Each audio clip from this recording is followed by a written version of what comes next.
자, 원래 이제 우리가 산과 염기의 개념을 이야기를 하게 되잖아요. 그러면 원래는 최대 세 가지의 이야기를 하는데, 보통 기존의 고등학교 화학, 그러니까 15개년 기준의 화학 1까지에서 보통 두 번째 산염기 개념까지를 가르칩니다. 그리고 선생님의 경험치에 따르면 통과해서 그 화학 선생님들이 그 습관을 놓치지 않고 여전히 통합과학에서 언급도 안 되는 두 번째 산 개념까지 이야기를 해요. 그래서 기왕 배우는 김에 두 가지 다 배우는 거, 어차피 이야기가 크게 다른 것은 아니거든. 그래서 우리도 산과 염기에 대한 개념을 배울 때 두 가지 다, 학자 이름은 몰라도 됩니다. 두 가지 다 이야기를 하도록 할게요. 산이라는 거는 아레니우스는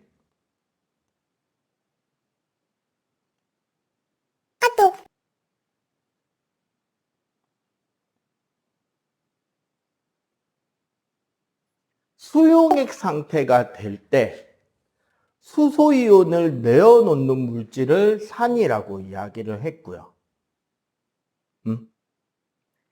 요거보다 조금 더 커진 개념, 조금 더 확장된 개념에서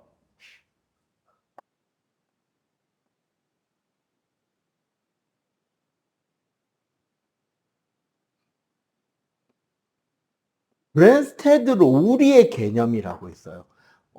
거의 비슷한 시기에 두 명의 학자가 서로 연락도 안 하고 각자 독자적인 연구 끝에 똑같은 결론에 도달합니다. 아주 미세한 시간 차이로 그 내용을 발표하거든요. 브랜스테드가 조금 더 빨랐답니다. 그래서 두 명의 학자의 이름을 같이 이야기합니다. 브랜스테드 로우리의 정의에서는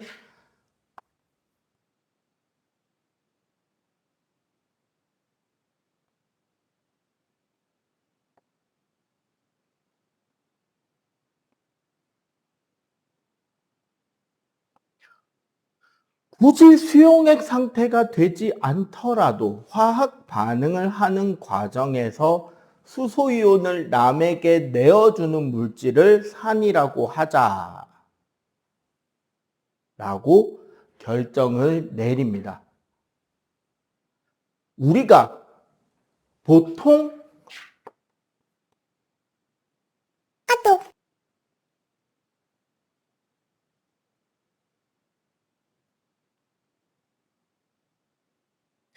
산성이라고 하면 산이라는 물질들이 가지고 있는 공통적인 성질을 산성이라고 하는데, 기본적으로 산성이란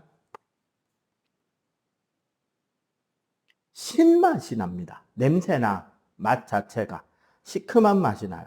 그럼 여러분들 지금 머릿속에 떠오르는 물질들이 몇 가지 있을 거예요. 그죠? 기본적으로 신맛이 나고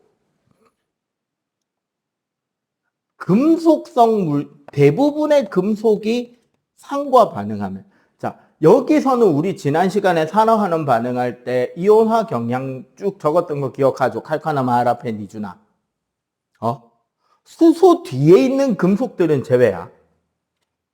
수소 뒤에 있던 금속들이 뭐냐면 구리, 수은, 은, 백금, 금 5가지예요.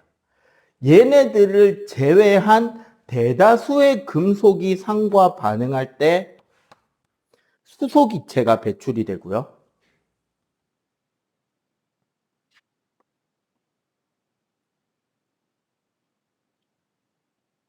탄산염, 소위 석회질이라고 하는 물질들 있잖아. 그럼 뭐 있을까요? 머릿속에 떠오르는 거 하나씩만 말해보기. 뭐? 여기서부터 갈까? 탄산염이라는 건 그겁니다. 탄산이온이 들어있는 이온결합 화합물 혹은 그 물질로 구성되어 있는 모든 종류의 물질을 탄산염이라고 하면 돼. 그럼 한마디로 화학물질의 탄산으로 시작하는 거 아무거나 되면 돼요. 탄산 자체 빼고.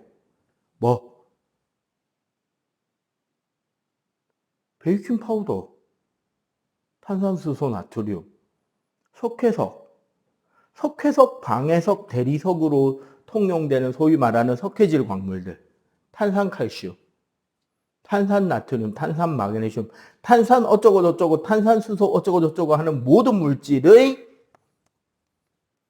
산과 반응시키면 여기서는 이산화탄소 기체가 나오게 돼요. 기본적으로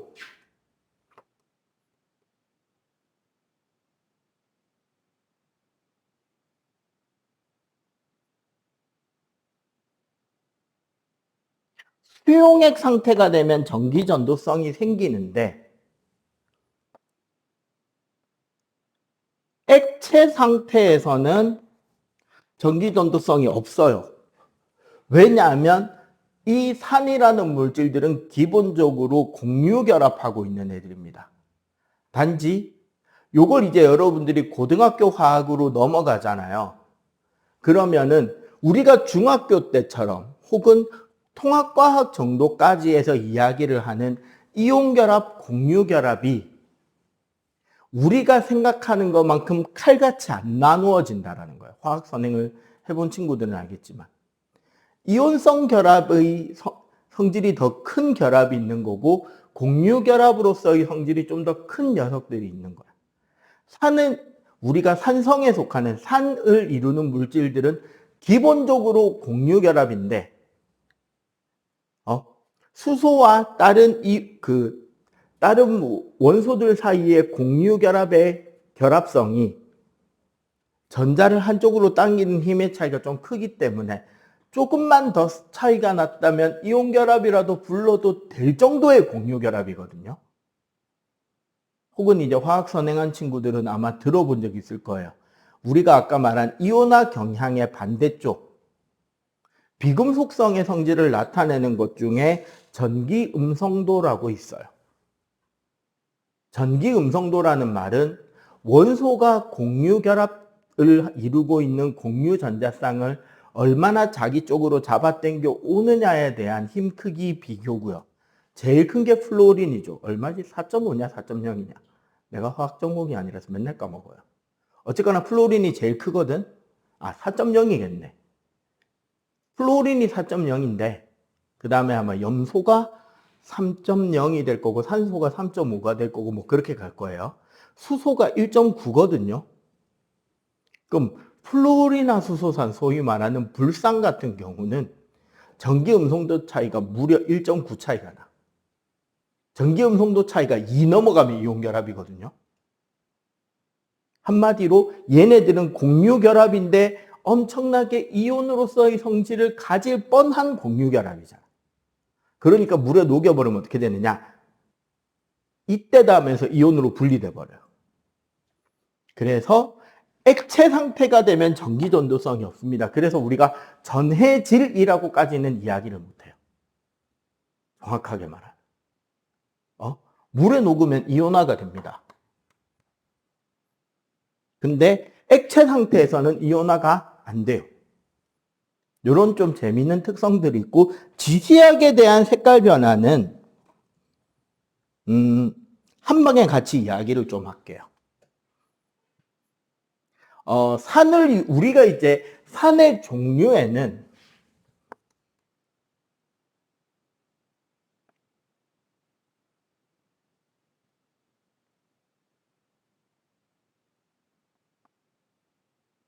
염산, 황산, 질산,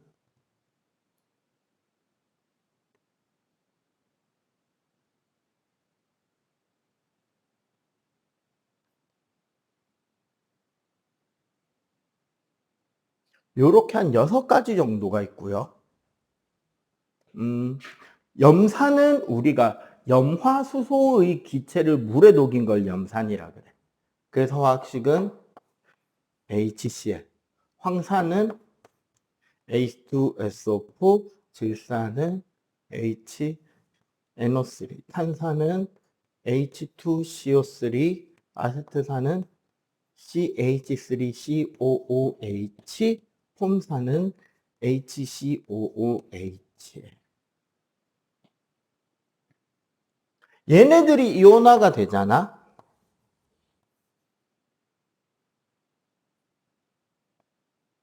공통적으로 무슨 이온이 만들어지느냐?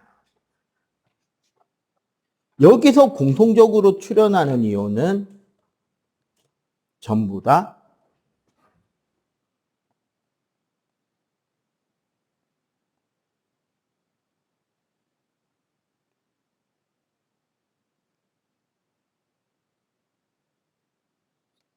수소이온.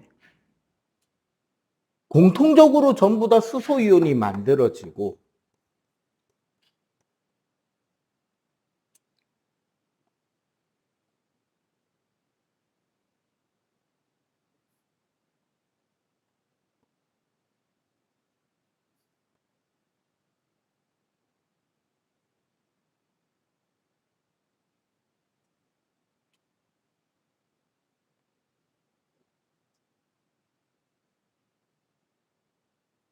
자, 요렇게 됩니다.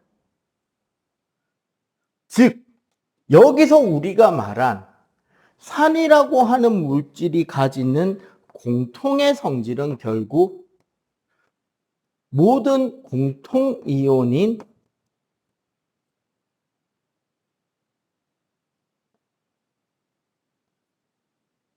H 플러스 이온 혹은 H3O 플러스 옥소늄 이온이 가지는 공통 성질이에요. 실제로는 수소 이온 혼자 존재하는 게 아니라 얘가 옆에 지나가는 물 분자에 들러붙어서 H3O 플러스라는 이온으로 사실은 존재하는 게 맞아요. 나중에 여러분들이 이제 고등학교 화학 가서 헷갈리지 말라고 미리 상위 단계 개념까지 조금씩은 언급을 해 드릴게요. 그냥 통과해서는 AC 플러스라고 해도 충분합니다. 알겠죠? 근데 학교 선생님이 뭐라고 필기해 주는지 반드시 기억해야 될 거야. 늘 강조합니다. 내 이야기와 학교 선생님 이야기가 다를 경우가 생겨요. 대체적으로 내가 맞긴 한데 내신 시험은 그 양반 말을 따라야 됩니다. 특히 고등학교에선 괜히 싸우지 마세요. 중등 때 특목 준비하면서 나 조금씩 얼굴 본 사람들은 내가 그때도 이야기했죠. 굳이 나서서 싸우다가 생기부 기스 가면 좆됩니다. 진짜야. 내 옛날에 그렇게 해서 고생한 친구를 하나 봤기 때문에 하는 소리예요. 다행히 그 녀석은 이제 지금 자기 하고 싶은 대로 다 잘 가고 있긴 한데 훨씬 쉽게 갈 수 있었던 길이었는데 아쉬웠지. 좀 고생을 했거든. 자, 요 6개의 산을 좀 굳이 이야기를 하자면 여기서 좀 잘라야 돼요. 요 위에 3가지는 강산입니다. 산으로서의 성질이 졸라 세요. 얘네들은 산으로서의 성질이 좀 약합니다. 왜 이런 차이가 생기냐면 강산인 애들은 얘네들 공유결합이니까 분자일 거 아니야, 그지? 분자 100개를 물에 녹인다고 칠 때 기본적으로 물에 잘 녹아요.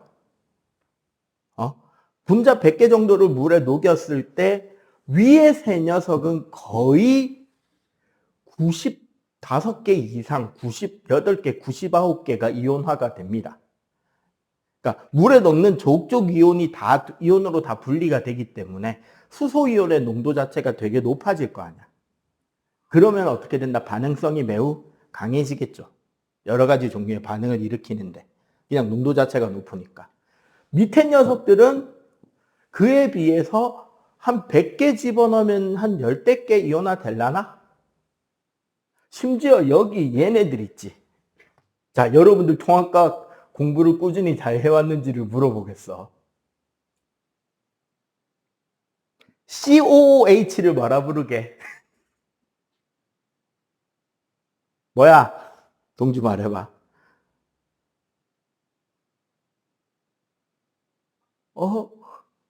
박준범 쌤한테 이른다. 뭐라 부르게? 왜냐면 이거 나 통과 때 2번이나 가르쳤거든. 힌트, 아미노산에 붙어 있습니다. 내가 제일 싫어하는 작용기예요. 왜? 이름이 하도 바뀌어서. 몰라? 얘 카복실기잖아. 카복실기라고요. 심지어 쟤네들은 봐봐. 구조가 C, 이중결합 O, 단일결합 OH잖아. 그럼 어떻게 돼버리냐면 다른 카복실기에 HO, C, 이중결합 O 이렇게 되면 요 사이에 뭐도 생기느냐? 수소결합도 생겨요. 그래서 분자 두 개가 분자 한 개인 척하고 돌아다녀. 그렇게 하고 이렇게 수소결합을 하면 여기서 떨어져 나와야 될 애들이 얘네들이란 말이야. 얘네들이 수소결합에 묶여버리니까 이온으로 잘 분리가 된다 안 된다? 더 안 돼요. 심지어 얘네들은 그래서 나중에 화학 심화까지 공부할 때 보면 무슨 현상도 생기느냐. 우리 어느 점 내림 있잖아요. 혼합물에서. 그게 사실은 농도와 관련되거든요. 몰랄 농도라는 농도가 있는데 걔랑 관련이 되는데 얘네들은 그래서 그 약발도 반밖에 안 먹혀요. 녹아있는 분자 몰수가 원래 이온이 되면 이온은 2개 취급해 준단 말이야. 몰 입자수를. 근데 얘는 2개 넣어야 분자 1개처럼 계산이 돼요. 왜? 그냥 분자 2개가 엉켜갖고 나 분자 1개요 하고 돌아다닌단 말이야. 그러니까 이온이 더 잘 안 되겠죠. 탄산 같은 경우도 실제로 화학식 반응식으로는 이렇게 쓰는데 실제로는 H++ HCO3 마이너스로 존재하는 경우가 더 심해. 오케이? 지시학은 좀 이따가 염기까지 설명하고 나서 한 방에 좀 묶어서 설명할 테니까 그때 듣기로 하고 일단 요거 빠르게 정리를 덜한 사람 빨리 합시다. 자, 그 다음에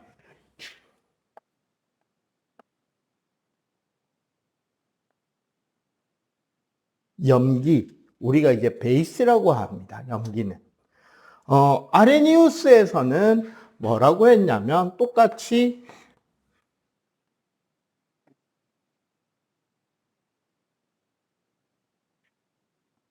수용액 상태가 될 때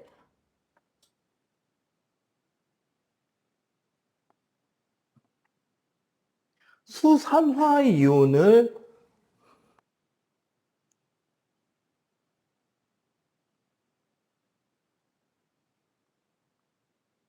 수산화이온을 내어놓는 물질이라고 염기를 정의하고요. 사실 아레니우스의 정의로 이야기를 하면 염기성이 안 되는 우리가 알고 있는 염기성 물질이 하나 있어요. 암모니아입니다. 여러분들 다 암모니아를 염기라고 인식을 하잖아요. 그지? 근데 암모니아 같은 경우는 아레니우스 정의로는 염기라고 말하면 안 돼요. 이 부분 때문에 학교 선생님들도 대부분 브랜스테드 로우리까지 이야기를 하게 돼요. 왜냐하면 암모니아는 OH가 없잖아. 맞지? 그러면 브랜스테드 로우리에서는 뭐라고 이야기를 하느냐면 화학 반응 시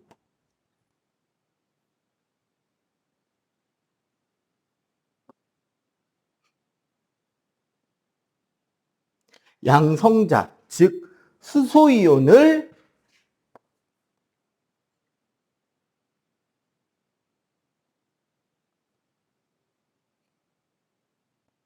수용하는 물질을 염기라고 이야기를 하게 됩니다. 여기서는 OH를 이야기를 하는 게 아니에요. 기본적으로 그러면 우리가 말하는 염기성이란 결국 염기의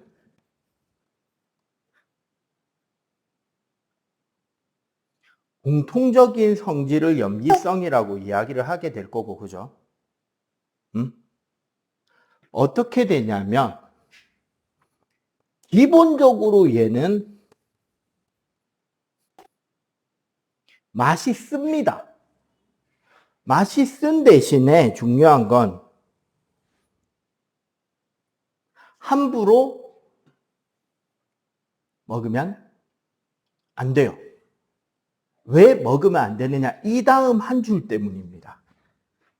우리가 대부분 이제 과학실에 있는 각종 약품들을 보면 그 원피스의 초파가 좋아하는 해골 무늬와 단거라고 적혀 있습니다.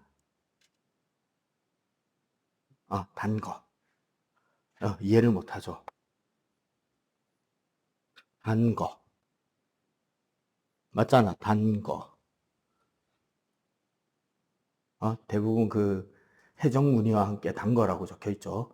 먹으면 된다, 안 된다? 안 됩니다. 왜 안 되냐면, 기본적으로 염기성의 기본 성질은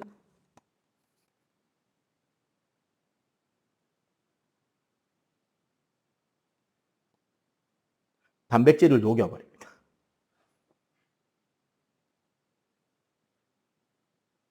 여러분들 비누로 손 씻으면 손이 어떤 느낌이 나요? 미끌미끌하죠? 녹은 거예요. 실제로. 이제 남학생들도 요즘 이제 머리카락이 기니까 이제 그 집안에서 생기는 종종 생기는 문제에 어느 정도의 큰 공헌을 하고 있고, 여학생들의 집은 되게 자주 그런 일이 생길 텐데, 하수관 물 막히는 경우 있죠. 세면대관이나 하수관에. 그럼 보통 우리 이제 뭐 뚫어뻥이라는 이상한 그 약품을 그 하수관에다가 좀 부어놓고 한 30분 있다가 물 왕창 부어내리면은 수르륵 뚫리는 일이 생기잖아. 우리 세면대나 그런데 하수관에 벌레가 못 들어오도록 요렇게 S자로 꺾어 놓는 그 부분이 있단 말이에요.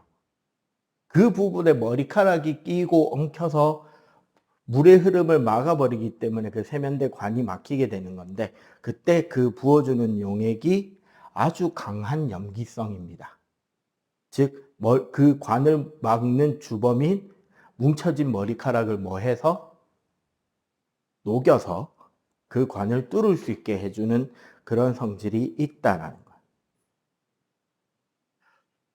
거예요. 기본적으로 뭐 그 외에 공통적인 특성은 잘 없고요. 뭐 아까처럼 석회질이나 금속이랑 반응은 안 합니다. 얘는 온전히 단백질만 반응시키고, 기본적으로 염기성 물질은 이온 결합으로 이루어져 있기 때문에 무슨 소리다? 수용액 상태거나 용융액 상태, 그러니까 액체 상태에서 어떻게 된다? 모두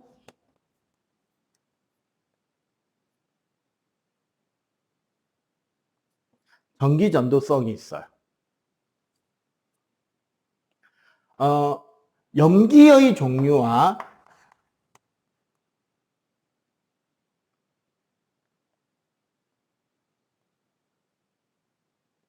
이온화 반응에서 보통 이제 가장 대표적인 염기성 물질이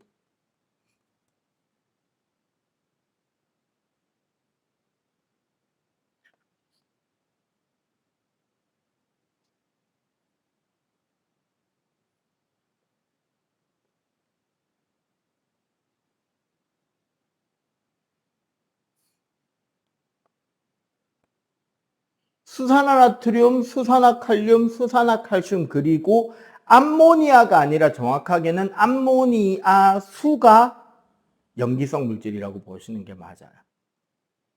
왜냐하면 얘는 NaOH, KOH,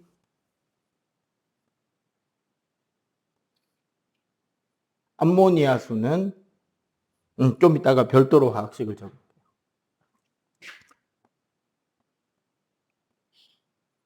얘네들이 이온으로 분리가 되면 Na 플러스 K 플러스 CA2 플러스와 함께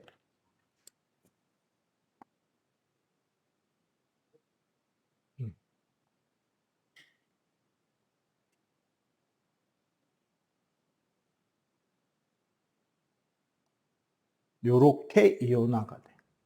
즉 염기의 공통 성질이라고 부르는 염기성은 바로 수산화 이온의 성질이라고 보셔도 됩니다. 암모니아수 같은 경우 별도로 별표를 쓴 게 왜 그렇냐면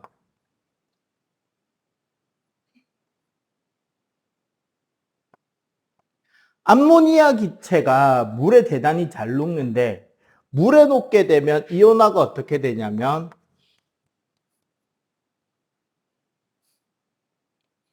요렇게 된단 말이에요.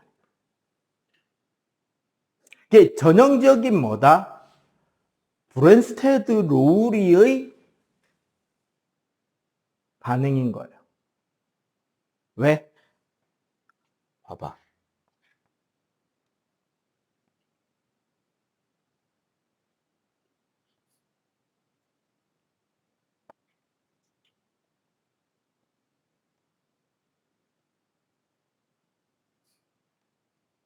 요 두 개의 분자가 화학 반응하는 거란 말이야.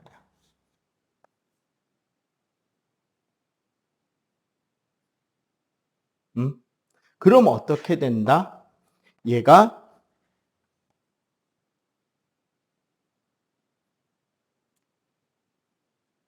요 비공유 전자쌍 있지, 질소 위에 있는 얘. 얘를 일반적으로 여기서 떨어져서 나온 수소이온에게 일방적으로 제공해 주는 거예요. 공유라기보다는 제공에 가까운 거지. 그래서 요 전체가 플러스가 되는 거고. 그러고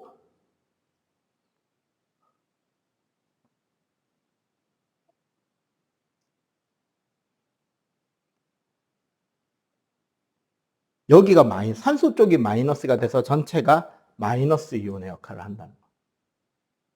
그리고 여기서 만들어진 얘가 염기성을 띈다는 거예요. 그러면 잘 봐봐.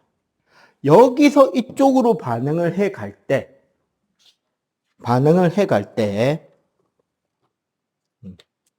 이걸로 하면 좋겠구만. 결국은 뭐야?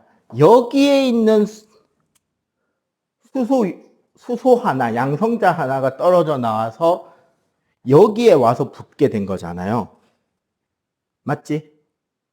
그러니까 얘는 뭐 한 거야? 양성자를 받아들였죠. 얘는 양성자를 제공한 게 되잖아. 맞지? 그래서 양성자를 수용했으니까 얘가 브랜스테드 로우리의 염기가 되는 거고, 얘가 브랜스테드 로우리의 산이 돼. 나중에 화학 공부할 때 은근히 많이 헷갈리는 개념이 브랜스테드 로우리 개념 들어갔을 때 심화까지 공부하다 보면 짝산짝염기라는 개념이 있어요. 요즘 화학에서는 좀 안 나오는 포인트이긴 하더라고. 최근 수능에서도 못 봤으니까. 근데 이제 풀로 다 가르치시다 보면 종종 이야기를 하시는데 짝산짝염기를 쉽게 구별하는 방법은 이 반응을 역반응시킨다면 누가 양성자를 제공해야 돼? 얘가 여기로 다시 돌아오는 거잖아. 그러니까 얘가 뭐가 된다? 짝산. 얘는 받아야 되니까 얘가 뭐가 된다?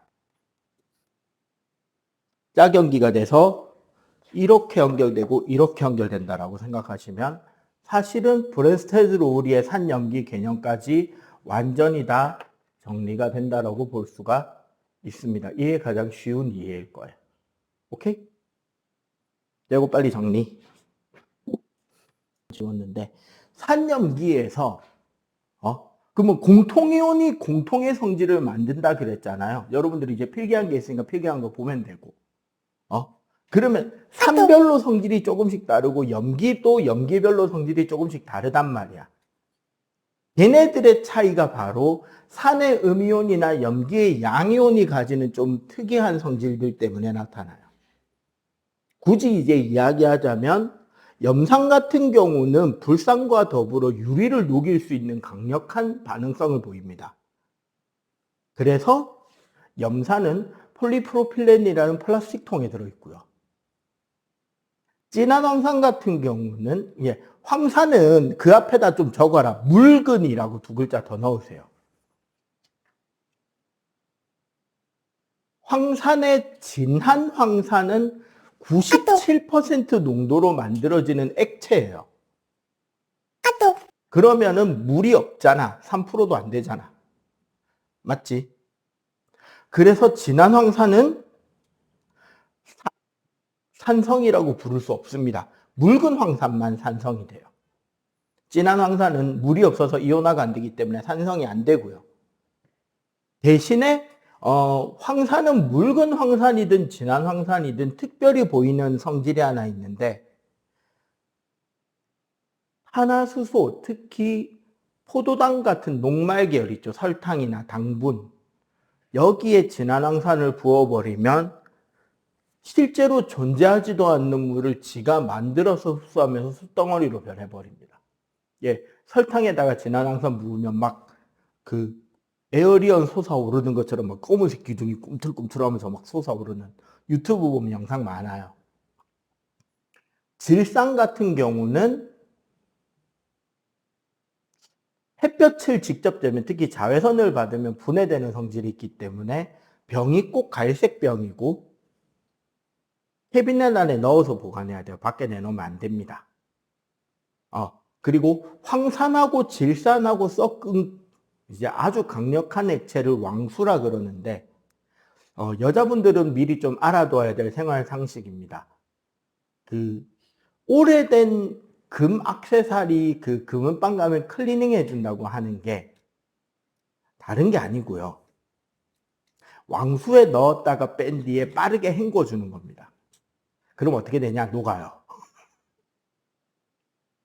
진한 황산과 질산을 섞은 왕수라는 용액에다가 금을 넣었다 빼면 표면이 녹아버립니다. 아주 일부지만. 요새 금값 비싸니까 녹으면 그거 실제로 질량이 줄어드는 거예요. 그런 것도 있고, 염기에서 수산화나트륨, 수산화칼륨은 보통 우리가 양잿물이라고 부르는 물질의 원천 재료입니다. 즉 비누를 만드는 성분이에요. 남자들은 잘 모르고 여자들만 좀 알만한 걸로 따지면, 우리 세숫비누, 폼클렌징 말고 세숫비누 두 가지가 있죠. 투명한 거, 불투명한 거.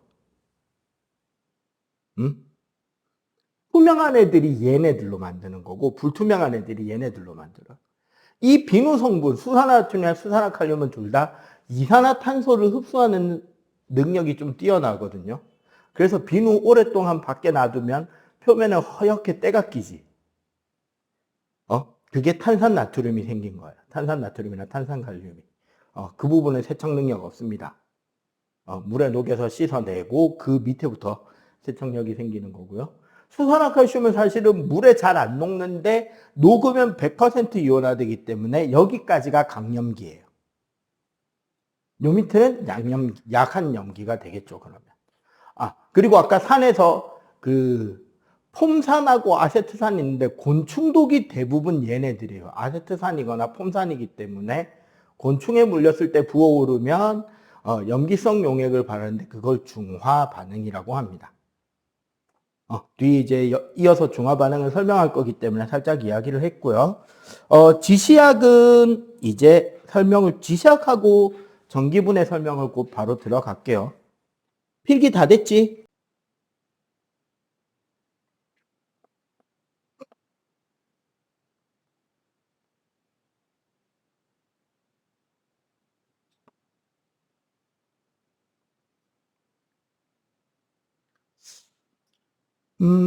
지시약이란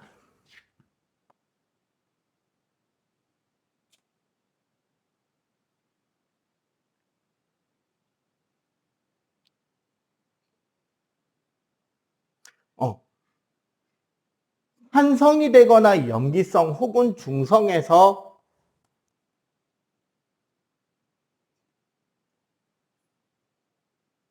각각 다른 색을 띠게 되는 물질을 우리는 지시약이라고 합니다.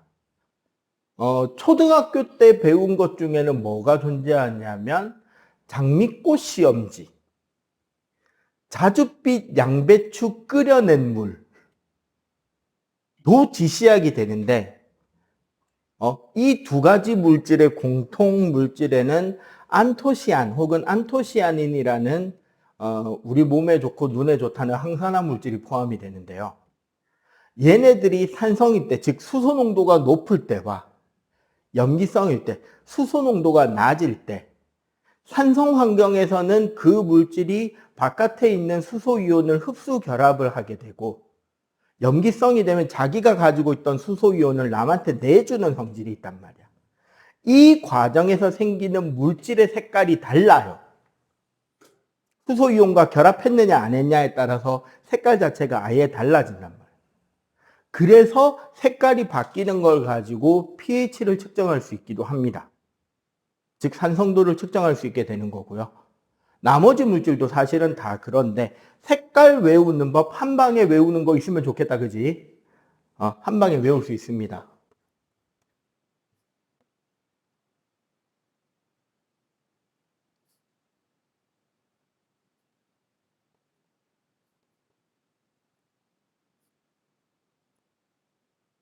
X 두 개 뒤에 무지개 색깔을 그냥 쭉 적었는데요. 간단하게 설명하자면 일단 요 세 개.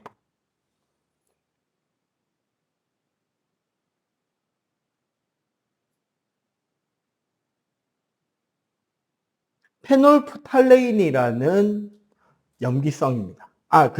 염기성 지시약이에요. 특히 페놀프탈레인은 염기성에서 빨간색을 띠는 게 핵심적인 특징이고요. 그 위에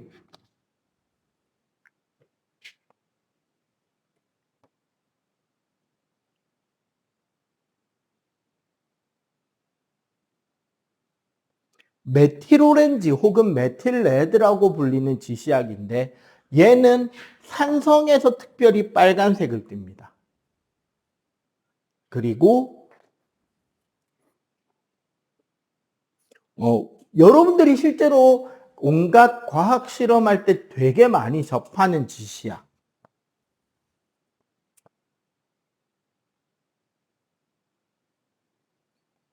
BTB 용액입니다. 브로모티몰블루라고 되어 있는데 BTB 용액은 산성일 때 노랑, 중성일 때 초록, 염기성일 때 파랑. 원래 BTB 자체가 약염기긴 해요. 그래서 원래는 파란색을 띠는 게 맞고, 여러분들 중학교 2학년 때 배운 걸 떠올려 보자면 우리 광합성과 호흡할 때 호흡하게 되면 이산화탄소를 내어놓잖아. 그러면 이게 물에 녹아서 탄산이 생기니까 노랗게 되는 거고요. 광합성을 하면 이산화탄소가 소비가 되지? 그러면 원래 색깔인 파란색으로 쏠려가요.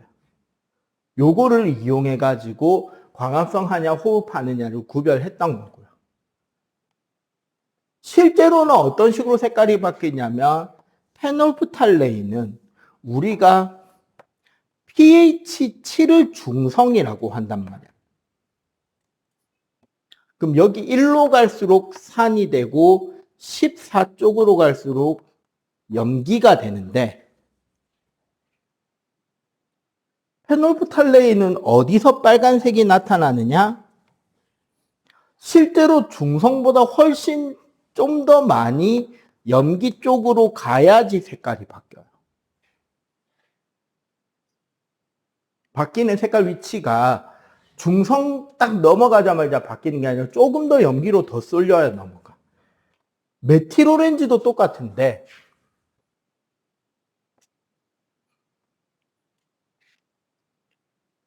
힐보다 훨씬 숫자가 작은 쪽에서 빨간색이 나타나요. 나머지는 노란색인 거야.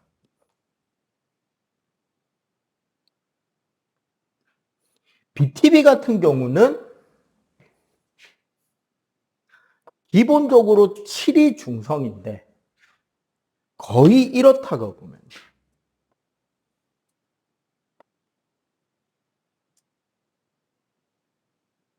염기성 부분, 그러니까 산성 부분에서는 좀 더 노랗게 나오고,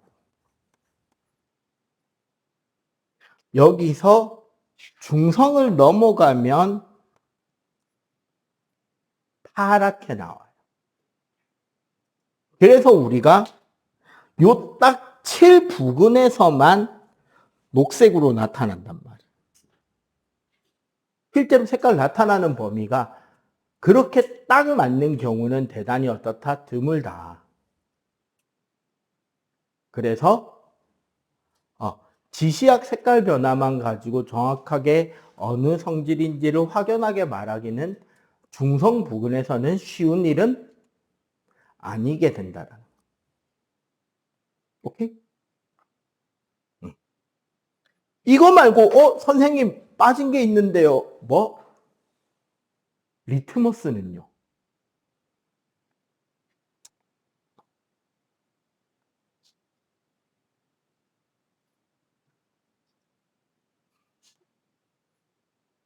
리트머스는 7을 기준으로 산성으로 가면 빨갛게 바뀌는 거고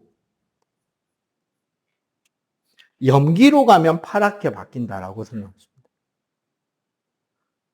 즉 산에서는 파란 리트머스가 빨갛게, 염기는 빨간 리트머스가 파랗게 바뀐다라고 이야기를 해주시면 지시학 색깔은 한 방에 정리가 되겠죠. 자, 그러면 저기 66쪽 맨 위에 혹은 65쪽 맨 위에 있는 저 실험은 결국 뭐냐?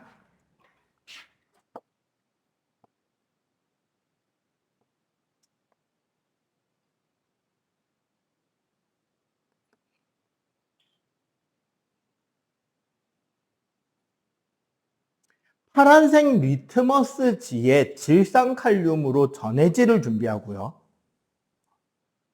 질산칼륨은 기본적으로 무색 투명하고 중성이고 전해질로서의 기능이 뛰어납니다. 여기에 뭐를?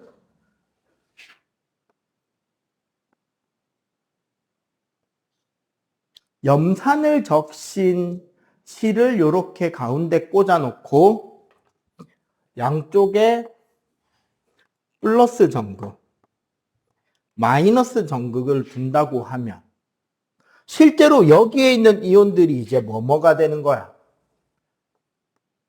K 플러스 NO3 마이너스 H 플러스 Cl 마이너스 이온들이 존재하게 될 거 아니야.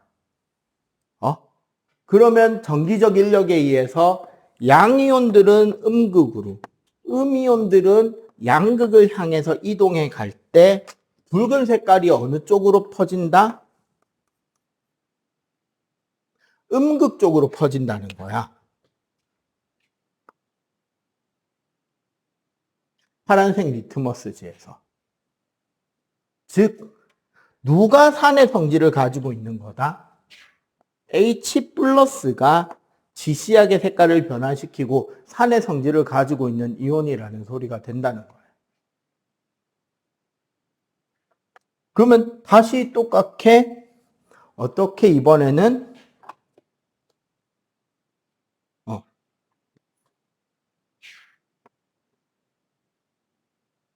붉은 리트머스지에 역시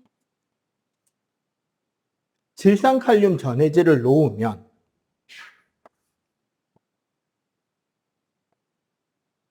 그리고 여기에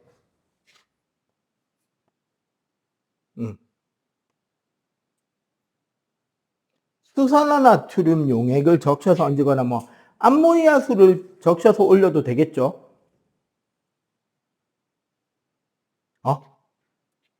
근데 강염기가 반응성이 좋겠지. 해놓고 똑같이 여기는 플러스 극, 여기는 마이너스 극을 물려놓으면 여기에 있는 이온들은 똑같이 K 플러스 NO3 마이너스 Na 플러스 OH 마이너스가 될 거고 음이온들은 양극으로, 양이온들은 음극으로 이동해 갈 거 아니야. 맞지? 이때 붉은 색깔은 어느 쪽, 아니, 이때 푸른 색깔은 어느 쪽으로 퍼진다?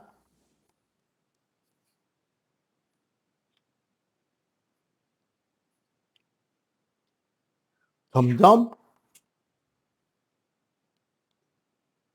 플러스 극 쪽으로 퍼져나가게 되죠. 이건 뭐를 의미한다? 수산화이온이 바로 염기를 띠는 물질이었다라는 걸 전기분해를 통해서 검증할 수가 있다라는 겁니다. 오케이? 응? 자, 요거까지 필기 체크하고 67쪽 지금 빨리 한번 풀어보세요. 자,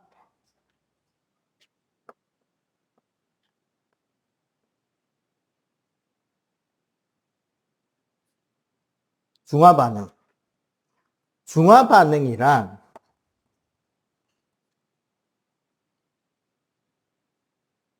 산과 염기의 반응으로 물과 염이라고 하는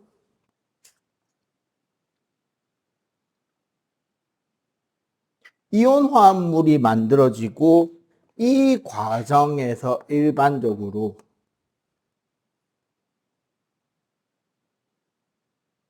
중화열이라는 열이 방출되는 화학 반응이에요. 이 반응의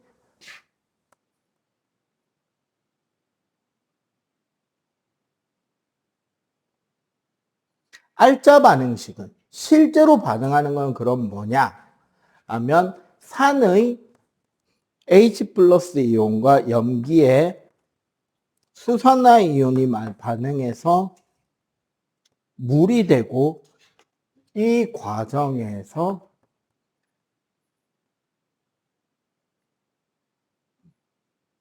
중화열이 만들어지는 겁니다. 즉 수소와 산소의 반응비는 몇 대 몇이다? 개수비로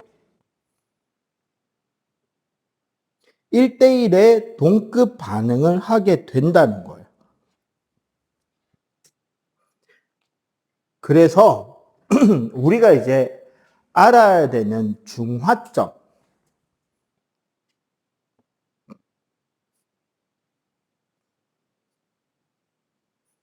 중화점이란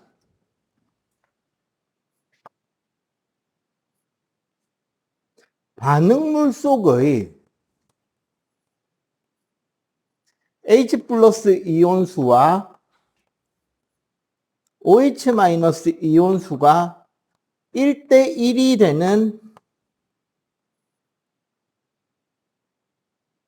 반응이 딱 되면 결국 어떻게 된다?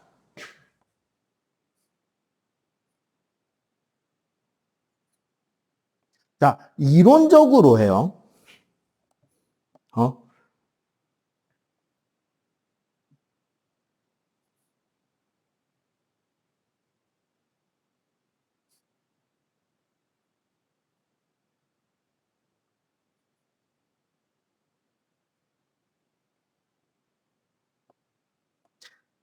생성물에 수소나 수산이온이 남지 않은 딱 중성 상태가 되는 그 위치를 중화점이라고 해요. 그럼 이 중화점이 어떻게 나타나느냐라는 형태인데, 기본적으로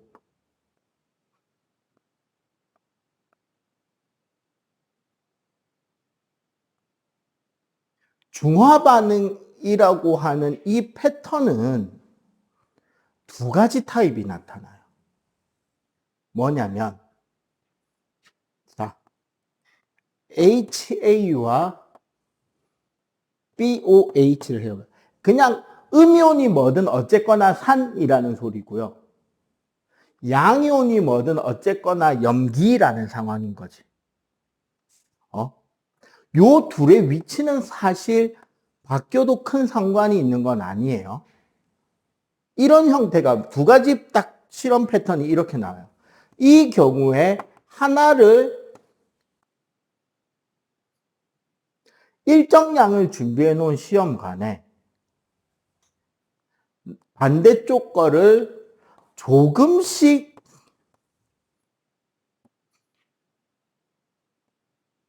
더 넣어가는 패턴이 있을 수 있겠죠. 혹은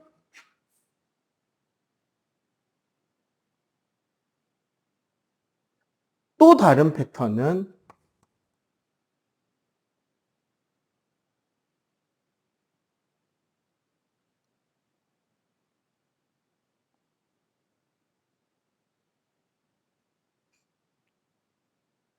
요런 패턴도 있어.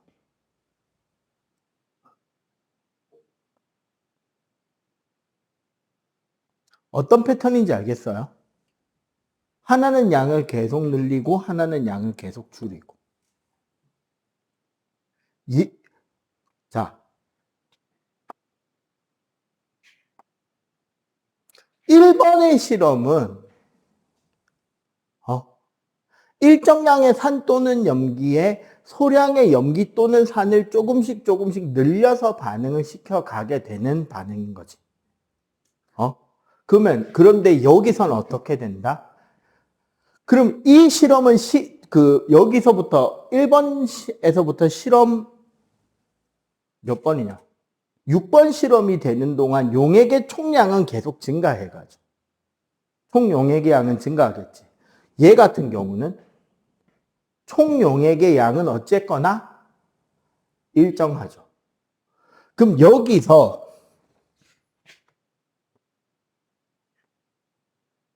생성이 되는 물의 양은 0, 2, 4, 6, 6이 될 거고, 그지?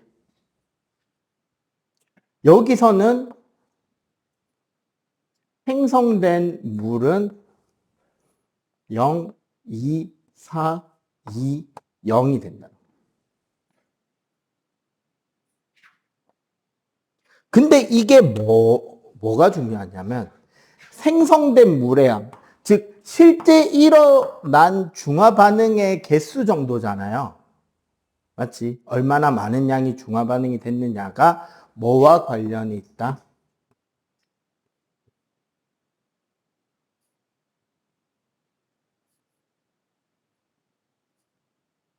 발생한 열량과 관련이 있다는 거야.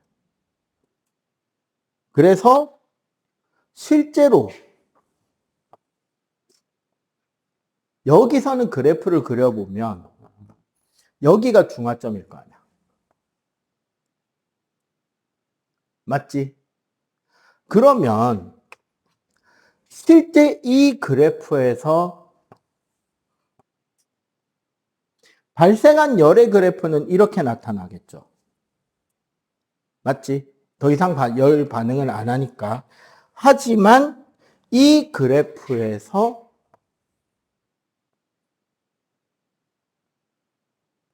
온도는 중화점에서 최고를 찍고 꺾여서 떨어져요. 실험을 해보면. 왜 떨어지냐면 결국 용액의 양이 늘어나잖아. 열 에너지는 같은데 그 열을 나눠받아야 되는 용액의 양이 늘어나면 델타 T는 온도 변화폭은 오히려 줄어들지. 쉽게 말하면 찬물 더 탄 효과가 난다는 거예요. 그래서 온도가 여기서 떨어지게 됩니다. 근데 이 실험은 얘를 그냥 열이라고 친다고 해도 어차피 어떻게 된다? 발생한 열도 이렇게 되죠. 맞지? 그럼 당연히 온도 그래프도 어떻게?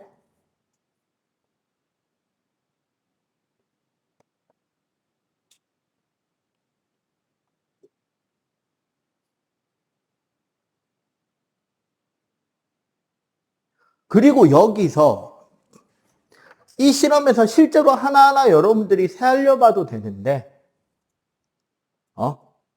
어떤 특징이 있냐면 하나 더.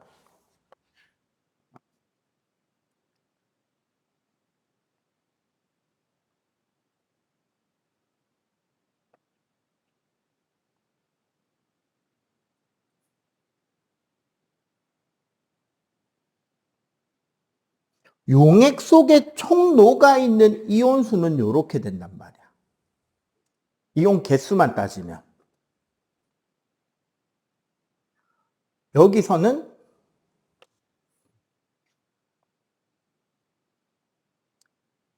16개, 6개의 요거는 좀 살려볼까? 얘는 16개.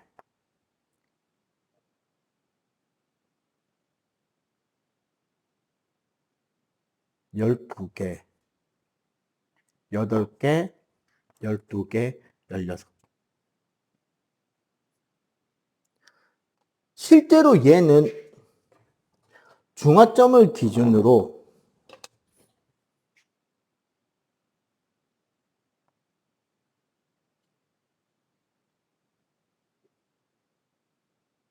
이온수나 그 이온이 가지고 있는 농도, 용액 부피당 이온수, 부피당 입자수도 어떻다? 이렇게 똑같이 변하고, 여기 이 부피당 이온수라는 게 나중에 화학에 가면 배우는 개정 전 화학에서는 거의 첫 단원에 배웠고요. 개정 후 화학에서는 거의 맨 마지막 단원에 배우는 몰 농도라는 개념이 있어요. 단위 부피당 들어있는 이온의 입자수, 즉 몰수를 말하는 건데, 얘가 뭐랑 관련이 있냐면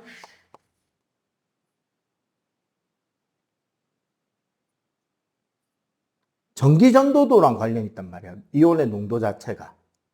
그래서 이 실험은 이 그래프가 두 개가 그대로 겹치게 돼요. 근데 여기선 어떻게 된다? 여기서 이쪽으로 오면서 용액의 부피가 증가하지. 그래서 이 그래프에서는 전기전도도가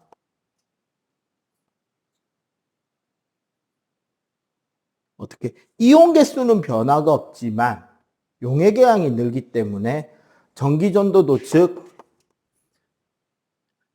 농도라는 개념은 줄어들기 때문에 결국 우리는 중화점 찾기란 결국 뭐를 말한다?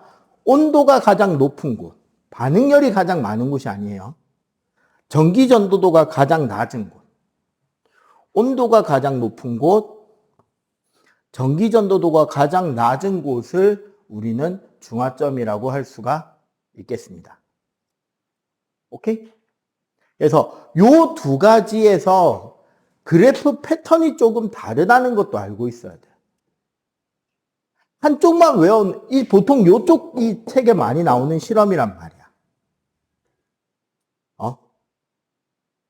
지금 요 패턴 그래프의 실제 각 이온의 개수 변화가 69쪽 위에 있는 그래프 있죠. 중화 반응의 이온수 변화 그래프. 저 그래프가 이 패턴에서의 실험 각 이온수 변화 그래프가 돼요. 여기서 H 플러스 6개씩, A 마이너스 6개씩 쭉쭉 깔아놓으면 저 그래프 모양대로 나오게 된단 말이야. 그런데 그 이온의 총수는 이렇게 돼요. 중화점을 넘어가면서 늘어나고. 근데 이 실험에서는 아예 다르지. 넣는 방식이 다르니까. 그래서 두 가지 다 기억을 해주면 좋겠다. 그래서 이거 실험 맨날 내놓고 시험 문제 이거 던지는 나쁜 선생들이 있어요. 그래놓고 이온수는 일정하다가 늘었다가 아니라 줄었다 늘는 건데 그거 가지고 OX 문제 내서 학교 애들 시험 문제 대충 있는 거 내신 우르르 까버리는 사람이 있어. 어차피 상대평 가긴 해도. 문제 대충 있고 그냥 단순하게 패턴만 외워서 바로 쳐버리면 어떻게 된다? 나같이 사악한 선생님 만나면 그냥 단순하게 외우는 것만 배운 아이들 같은 경우는 후두둑 떨어질 수 있으니까 어느 쪽 패턴인지 보고 구별을 해야 됩니다. 알겠죠? 자, 이런 중화 반응은 결국 어떻게 쓰느냐, 우리 몸에서. 일단 우리 양치질하는 거. 여러분들 이제 양치를 해야 되는 이유는 입안에 여러분들이 이제 먹다 남긴 음식물 찌꺼기들이 남아있을 때 충치균이 활동을 합니다. 네, 충치균이 활동을 하면 충치균이 자기가 영양 활동, 그러니까 쉽게 말해서 물질 대사를 하는 중에 부산물로 나오는 물질이 산성물질이 생겨요. 그리고 이 산성물질은 여러분들 이빨의 시멘트질, 즉 이빨 부분을 녹일 수 있게 돼. 그렇게 돼서 만들어지는 게 충치인데, 그래서 양치질할 때 그 치약 성분은 보통 우리가 플로루와 나트륨, 약간의 염기성이에요. 그래서 입안을 중화시키면서 이빨이 부식되는 거를 뭐 할 수 있다? 막아줄 수 있다. 두 번째, 생선회. 우리나라 사람들이 즐겨 먹는 회의 패턴과 일본에서 먹는 생선회 패턴은 좀 다릅니다. 사실 이제 우리나라 사람들이 즐기는 생선회의 맛있는 회의 조건은 뭐죠? 감칠맛이에요? 식감이에요? 우리나라 사람들은 좀 더 식감을 즐기는 것 같아요. 그 찰진 맛, 오독오독 씹히는 맛, 쫀득쫀득한 그 맛. 극단적으로 말해서 우리는 어류 자원의 사후 경직을 즐기는 거죠. 죽은 지 얼마 안 된 사체의 근육이 뻣뻣하게 굳어가면서 조직이 치밀해진 상태를 즐기는 거야. 그러다 보니까 우리나라는 화로회를 좋아하죠. 근데 이렇게 실제로 생물이 죽고 나면 생물 몸 안에 있는 자체 효소에 의해서 생물의 몸체가 소위 숙성과 부패가 동시에 진행이 됩니다. 숙성이라는 건 단백질이 아미노산이나 이노신산 같은 맛성분으로 변해가는 과정이고, 부패라는 과정은 그 중에 우리가 먹지 못하는 염기성 물질인 트리메틸아민이라는 독성 물질이 생성되는 게 부패예요. 아쉽게도 두 가지는 거의 동시에 진행됩니다. 물론 진행되는 온도의 차이가 있기 때문에 진공 포장해 놓고 냉장 상태에서 숙성을 잘하면 맛있게 즐길 수 있게 되는 거죠. 소고기 같은 거. 그래서 잘 보관해 놓으면 약간 완전 생 소고기보다 조금 묵힌 소고기가 더 맛있기도 해요. 단 이때 만들어지는 트리메틸아민이 생선 비린내를 만드는 주요 요소가 됩니다. 특히 등푸른 생선은 부패 속도가 워낙에 빠르죠. 그래서 그 비린내를 없애기 위한 방법으로 산을 떨어뜨려 주면 돼요. 약간의 산을. 그래서 생선회나 이런 해산물들을 식초에 절여 먹거나 초장에 찍어 먹거나 우리나라식, 일본식에서는 폰즈라고 하는 그 균류 과즙을 섞은 간장이죠, 일종의. 그런 거에 찍어 먹거나 하는데, 다시는 가면 안 되는 횟집은 생선회를 주문해 와서, 보통 요즘 우리나라 스타일의 회는 보통 밑에서 먹고 싶은 사람이 물고기를 사들고 횟집으로 가죠. 소위 말하는 초장집 서비스. 생선은 내가 골라가면 횟집에서 내가 산 생선으로 살을 발라서 회 떠주고 뼈랑 머리 이런 것들은 다 집어넣어 가지고 나머지는 매운탕 끓여주고 상 차려주고 술 팔고 차림비로 돈을 1인당 얼마씩 받아가는 걸로 횟집은 장사를 하고, 굳이 물고기를 신선하게 보관시켜 줄 필요는 없으니까. 그거 하면 불편하니까 고정 비용도 들어가고. 그런데 회가 나왔는데 다시는 가면 안 되는 횟집은요, 내가 부탁드리지도 않았는데 회가 나오자마자 그 서빙해 주시는 아주머니가 익숙한 듯 레몬 짜는 기계에 레몬이나 청귤을 넣고 레몬즙을 쭉 짜서 생선 위에 쫙 뿌려주는 집 있잖아. 서비스 좋다고 느껴지죠?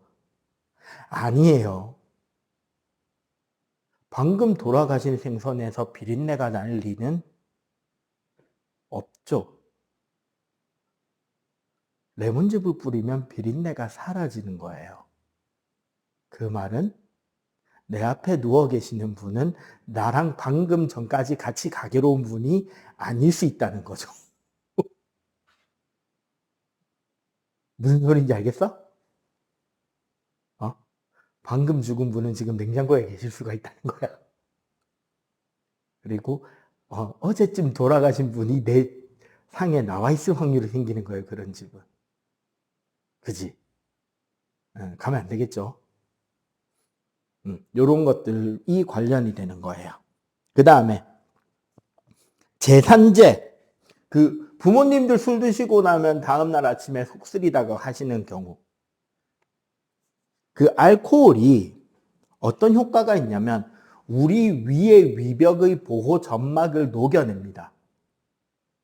그러면 그 보호 점막이 얇아진 상태에서 그 다음날 아침에 밥 먹을 때 됐다고 우리 사람의 몸이 위액을 분비하면 위액에는 위산이 있기 때문에 그 위산에 의해서 위가 자극을 받아요. 그래서 이제 술 드시고 보통 아버님들 술 드시고 나면 그 다음날 아침에 속 쓰리다고 하고 막 배 아프다 하는 게 그 술 때문에 그런 겁니다. 그럴 때 빠르게 그걸 아픈 거를 깔아앉히는 방법은 뭘 먹어주면 된다? 몸에 부담이 안 될 정도의 약 염기성 가루나 보호액이 좀 섞인 약을 먹어주면 되는 거예요. 보통 이제 뭐 겔땡땡 아니면 그 요즘에 그 TV 광고도 종종 나오잖아. 허연 색깔 소방관들이 막 식도를 따라 위에 뛰어내려가서 막 위에 하얀 거 막 치덕치덕 뿌리는 게우스콘 뭐 이런 약들 있잖아. 그것들이 전부 다 제산제요. 결국은 위액도 중화를 같이 시켜준다는 거죠. 그러면 당장 어떻게 된다? 덜 쓰리게 되겠죠. 그거 말고 아까 말했죠. 대부분의 곤충독은 폼산이거나 아세트산입니다. 보통 아세트산이 벌류들이 많고 개미들이 폼산이 많아요. 이름하고 성씨가 똑같아서 재미있는 전 세계에서 팔린 그 소설의 절반이 우리나라에 팔렸다는 프랑스 소설가가 있죠. 이름과 성씨가 비슷한 갈릴레오 갈릴레이처럼 베르나르 베르베르라는 작가의 개미라는 소설에 개미들끼리 막 전쟁하는 장면이 나오는데 걔네들 침 뱉는 거 전부 다 폼산이에요. 산성독인 거지. 그러면 개미나 벌에 물렸을 때 뭘 발라주면 된다? 암모니아수, 없으면 비눗물. 정 급하면 오줌을 바른다는데 그렇게 했다가 도고릅니다. 그러면 안 되고요. 자, 그거 말고 묵은 김치의 신맛을 줄이기 위해서는 베이킹소다를 살짝만 뿌려주면 신맛이 줄고요. 수영장에 그 소독하는 약은 염소인데 염소를 물에 녹이면 염기성이 아닌 산성화됩니다. 그래서 염기성 물질을 적당히 넣어서 중화시켜줘야 되고요. 종이 만드는 거, 공장 매연, 산성비나 비료 같은 것들 때문에 산성화된 토양에 뿌려주는 염기성 물질. 요즘에 우리나라에서는 그 처치곤란이던 굴껍데기를 적극 활용해서 토양을 중화시켜주는 중화제 겸 거름으로 만들어 쓰고 있습니다. 이런 식으로 해서 다양하게 우리는 중화를 이용하고 있습니다. 자, 72쪽 빨리 풀어. 자, 물질 변화에서 에너지 출입인데 요거를 먼저 좀 이해를 하고 빠르게 가볼게요.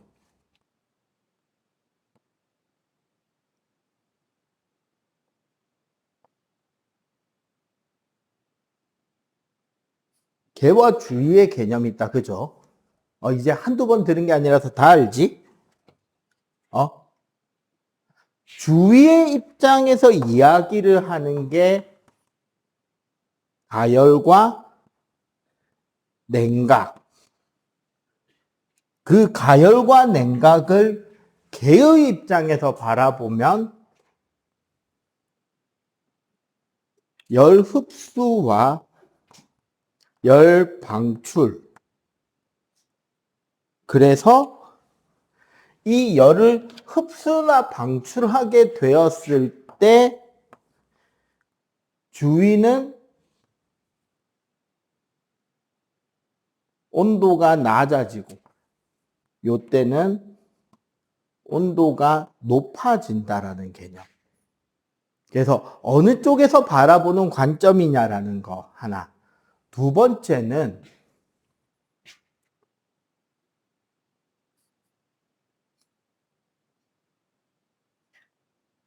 내부 에너지라는 개념을 좀 알아야 돼요.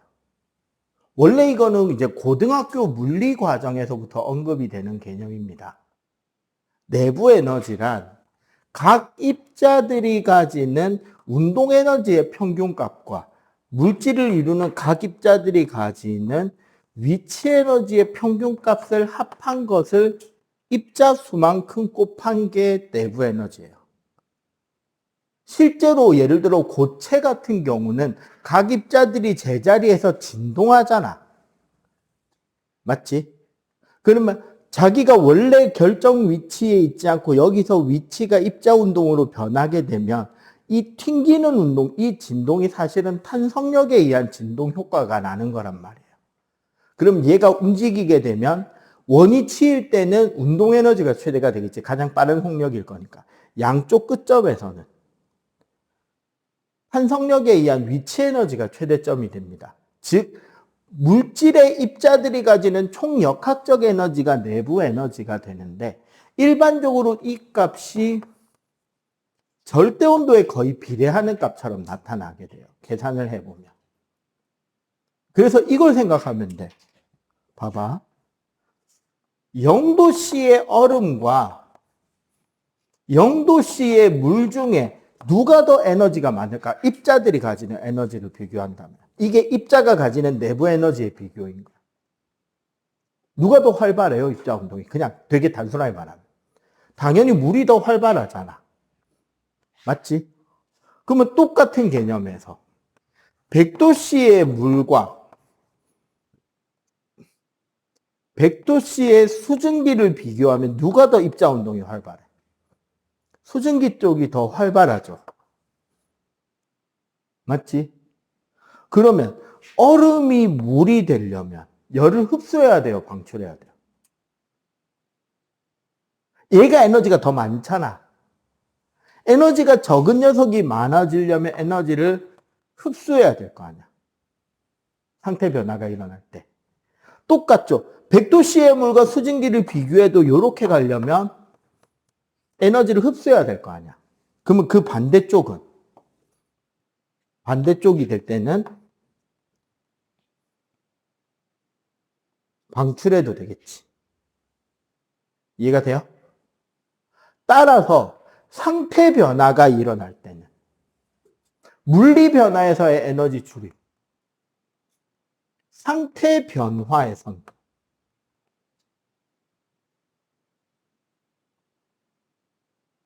융해, 이화,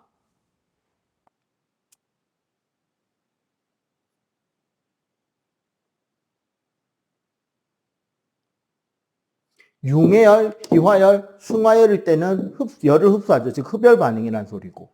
그 반대 응고, 액화,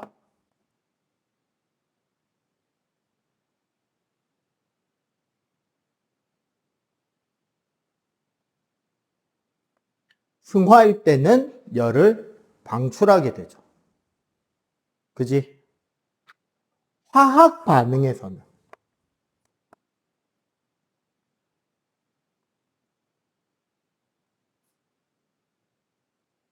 화학 에너지라는 관점을 알아야 돼요. 화학 에너지란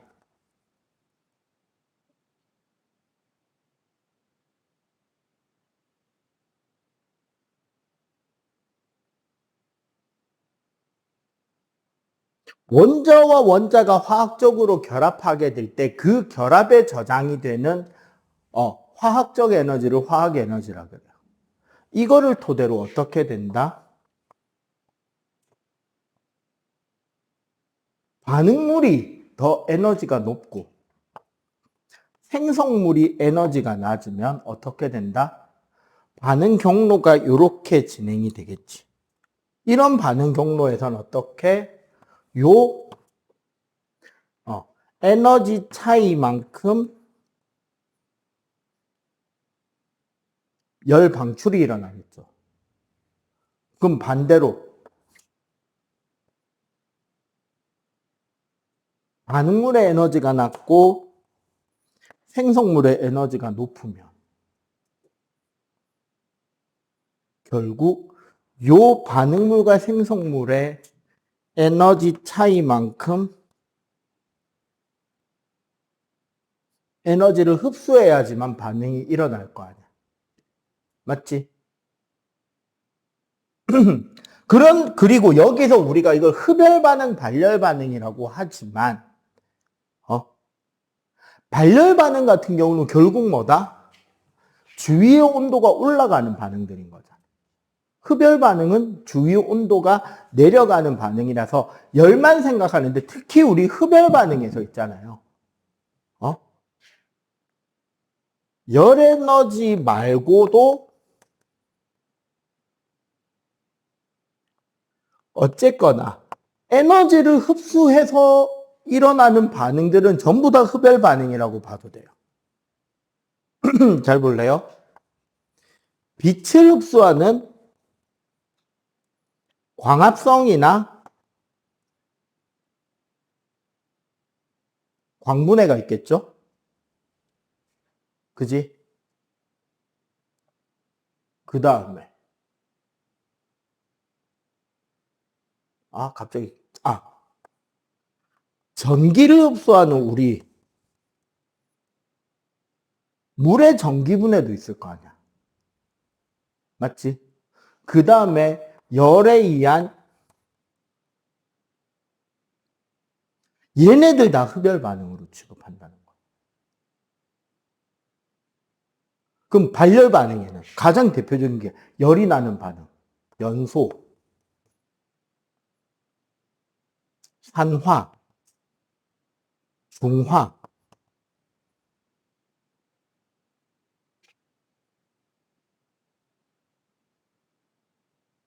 이거 말고도 뭐 황산 플러스 열, 황산 플러스 물, 염화 칼슘,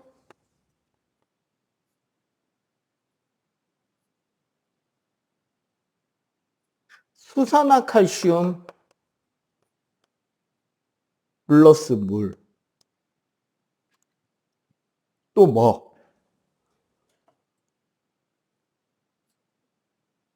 알칼리 금속 플러스 물, 전부 다 뭐야? 열이 발생하죠. 이런 건 발열. 대신에 여기는 위에 얘네들 말고도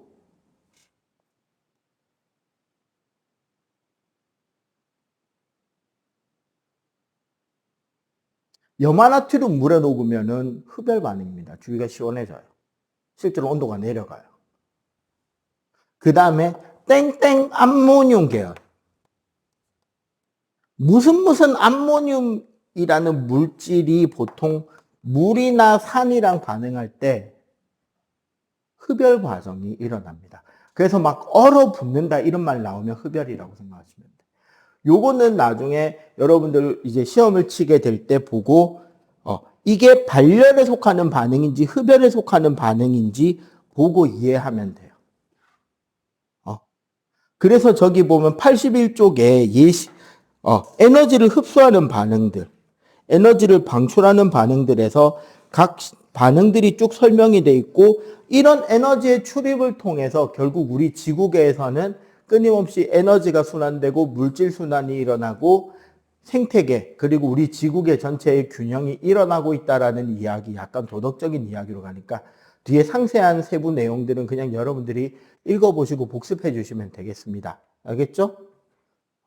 다음 주에 다행히 이제 한 회분 정도의 시간이 남았기 때문에 맨 뒤에 보면은 그 에너지 전환과 보존해가지고 발전, 전자기 유도와 발전, 그리고 각종 기타 등등 이제 에너지 전환 예시들, 이런 것들이 남았거든요. 그거 설명하고 해서 특강이 맞춰질 거고, 뒤에 아마 우리 교재 안 들어있죠? 맨 뒤 챕터가, 지금 챕터가 끝났지? 다음 주는 내가 따로 뽑아줄게요. 다음 주란다. 다음 시간에는. 알겠죠? 네, 수고하셨습니다.